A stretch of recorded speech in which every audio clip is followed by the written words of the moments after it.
In the 1650s, 5 families left Europe, eventually landing on the rain-swept islands that pepper the mouth of what would one day be called Gotham River. Those families, the Waynes, the Cobblepots, the Elliots, the Arkhams, and the Kanes, would build a colonial fort together and sow the seeds of centuries of dominance in the area. Gotham City was born. The city quickly spread beyond its original bounds, developing 5 boroughs, and in each, one of those 5 founding families would take root. In the early days, the Kanes established themselves on Gotham's natural harbour, now known as Historic Gotham, tying the family to their new country's military might, building ships and weapons of war. By the 1850s, Gotham had become a major trade hub, helped along by the industrialist Cobblepots and their smoke-belching Southside steel mills. Gotham continued to transform over time. In the 1920s, the Elliots took hold of the 20th century's newest means of control, mass media, and built downtown Gotham in a new Art Deco image. By the 1960s, Gotham had truly become a patchwork of industry and architecture. The Arkhams settled in North Gotham, building their famous asylum. Yes, it's in the game, and no, it's not as you've previously seen it. The Waynes, meanwhile, built their billions in New Gotham, helping advance the town into a new, technological age. Which brings us to the present day, and the Gotham you'll be exploring as Batman's protégés in Gotham Knights, an open world as soaked in history as it is by neon light and vigilante-friendly shadow. Warner Bros. Games Montreal created that history early in production, a whole new timeline for a whole new version of Gotham City. And it isn't merely window dressing. The timeline informs everything from the plot, to the gameplay, to the game's biggest mystery, the Court of Owls conspiracy. The team didn't just build an open world to play in, it's truly trying to build a city.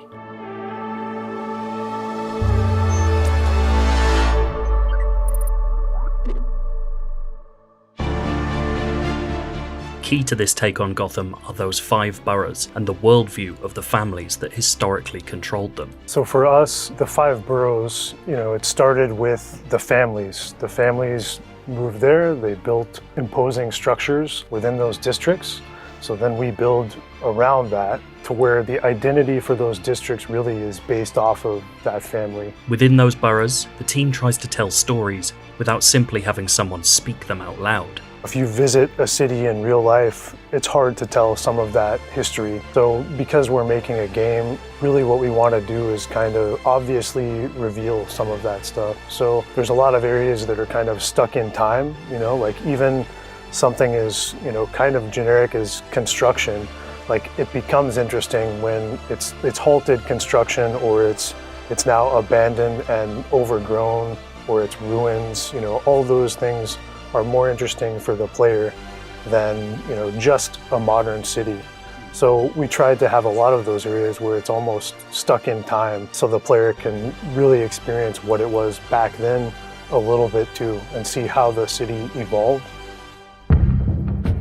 The team has historical and gameplay basis for every new environment. Take the Cauldron, built into the Cobblepot's lower Gotham area. We always would like to tell a story with every borough, and there's one specific one that is not necessarily related to the family, but is an effect of some of the projects that those families undertook, which was a mining operation that happened in a riverbed.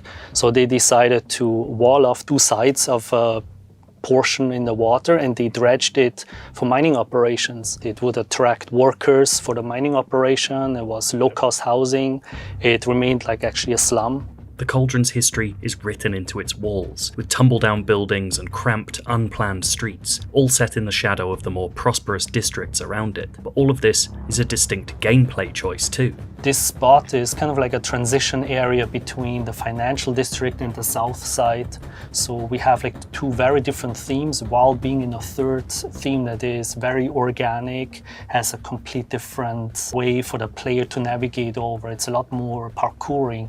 So the player always has the choice to pick the best tool and the best navigation verb to be as efficient as possible. And we have different neighborhoods that will give you different experiences. This interplay of history and gameplay can be seen across the city. The once beautiful Robinson Park is a symbol of the city's decay, but it's also an open space where your usual stealth tactics may no longer work in the same way. The enormous Elliott Center is a literally gilded reminder of the family patriarch, complete with a museum exhibit about the family inside, and it's also a complex, multi-layered bit of vertical level design built to house the Mr. Freeze boss battle later in the game. And it's not just that timeline that acts as history here either.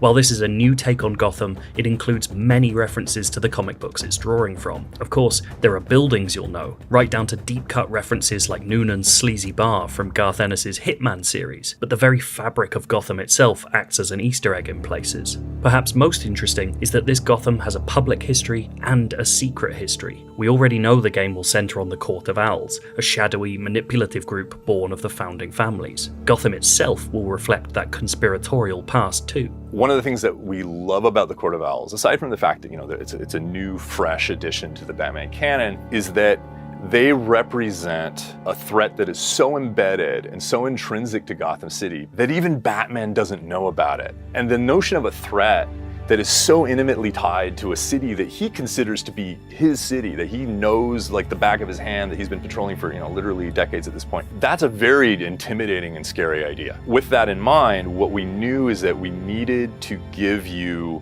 a sense of Gotham's history in order to be able to show all the ways in which the court is embedded in that. That feeling that Gotham is kind of an adversary and that Court of Owls is the embodiment of that, the personification of it. The phrase commonly used at the studio for this is that they didn't just build up, creating those hugely visible landmark buildings and stories for every new district, but that they also built down. We started to imagine how the form of the city could be affected by that, and it started kind of helped suggest a geography, an urban geography to the city, going all the way back to like the late 1600s. And then we started to think, okay, well, what were the major events in history that they would have reacted to? Is it the Revolutionary War? Is it the kind of exploitation of the West, like the building of the railroads? Like all of these ideas became part of that conversation and allowed us to kind of build layers of accreted history.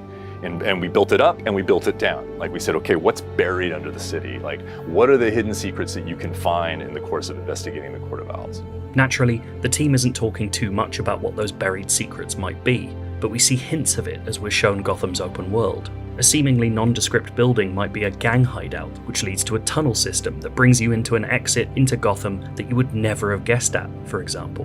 We want the Court of Owls to feel like they're involved in everything. If you were to go to a major city in North America, like often they'll build a city on top of another one. Like Chicago, like they had the fire, they just built on top of it because it's not worth like rebuilding, destroying and rebuilding. So what the undergrounds allow us to do is kind of reveal that cross section of the city. So we have areas like that where you drop in, you keep going and you see things that you didn't know were there, that you didn't know the city was built on top of. And I think that's a really cool element. We try to allow the player to see kind of behind the scenes of the city, go under the surface, and as well as seeing it from up high from the bigger landmarks. The result of all this work is that this take on Gotham aims to feel like a legitimate place, not just a sandbox for spandex crime fighting. We've heard before that this will be the largest Gotham ever made in game form, but that's not what the developers are proud of. We made a very big Gotham City, but what I think is really unique to Gotham Knights is the density of it. Sometimes I will be searching for something or fighting a crime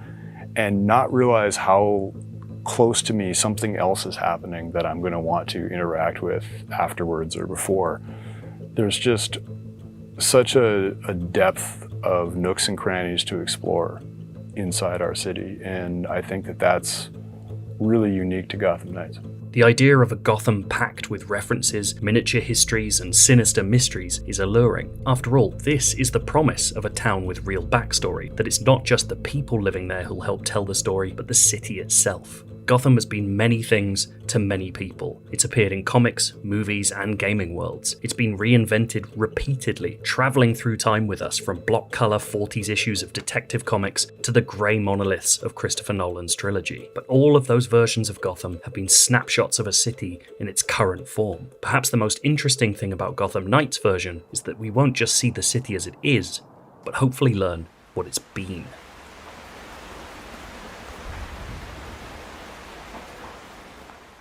We'll be covering Gotham Knights and offering exclusive footage all this month as part of IGN First. And if you want to see what we've already done, we have 16 minutes of the opening gameplay from the game, and we've revealed 28 new superhero suits that you'll be able to unlock.